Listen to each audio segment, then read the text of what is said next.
এই যে নতুন জালেম, এই জালেমদের নেতা সে 2 দিন আগে প্রকাশ্যে বলেছে বাংলাদেশের নারীদেরকে সে একটি অত্যন্ত কলঙ্কিত শব্দ দিয়ে ব্যবহার করেছে। আজকে এই জামাত নেতার বিরুদ্ধে আমরা ঝাড়ু রেডি করছি। মনে রাখবেন, এই জাহাঙ্গীরনগর বিশ্ববিদ্যালয়ে যে সকল শিবিরের নেতারা এই জামাত নেতাদের সিলসিলায় এইরকম নারী বিদ্বেষী কথাবার্তা বলে। বাংলাদেশ জামাত ইসলামীর আমির ডক্টর শফিকুর রহমানের এক্স অ্যাকাউন্ট হ্যাকের ঘটনায় বঙ্গভবনের এক কর্মকর্তাকে আটক করেছে ঢাকা মহানগর গোয়েন্দা পুলিশ। বিসমিল্লাহির রহমানির রহিম। দয়া করে আমার ব্যবহারে, কথায় যদি কেউ আঘাত পেয়ে থাকেন তাহলে আমি আপনাদের কাছে ক্ষমা প্রার্থী।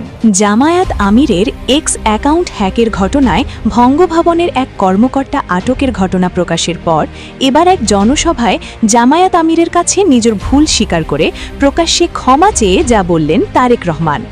গত শনিবার রাতে জামায়াতের আমির ডক্টর শফিকুর রহমানের এক্স অ্যাকাউন্ট থেকে কর্মজীবী নারীদের বিষয়ে একটি আপত্তিকর মন্তব্য, একটি পোস্টের স্ক্রিনশট সামাজিক যোগাযোগ মাধ্যমে বেশ দ্রুত ছড়িয়ে পড়ে। সেই বিষয়টি নিয়ে ব্যাপক আলোচনা ও সমালোচনার সৃষ্টি হয়। পরবর্তীতে জামায়াত ইসলামের পক্ষ থেকে এক বিবৃতিতে জানানো হয়, সাইবার হামলার মাধ্যমে অ্যাকাউন্ট হ্যাক করে অনাকাঙ্ক্ষিত ও মিথ্যা বক্তব্য প্রকাশ করা হয়েছে, যার সঙ্গে জামায়াত আমিরের কোনো সম্পৃক্ততা নেই। তারপরেও দেশের বিভিন্ন জায়গায় বিতর্কিত পোস্টকে ঘিরে ঝাড়ু মিছিল হয়। এরপর গতকাল রাতে জামায়াত আমিরের এক্স অ্যাকাউন্ট হ্যাকের ঘটনায় ডিবি পুলিশের হাতে বঙ্গভবনের এক কর্মকর্তাকে আটক করা হয়।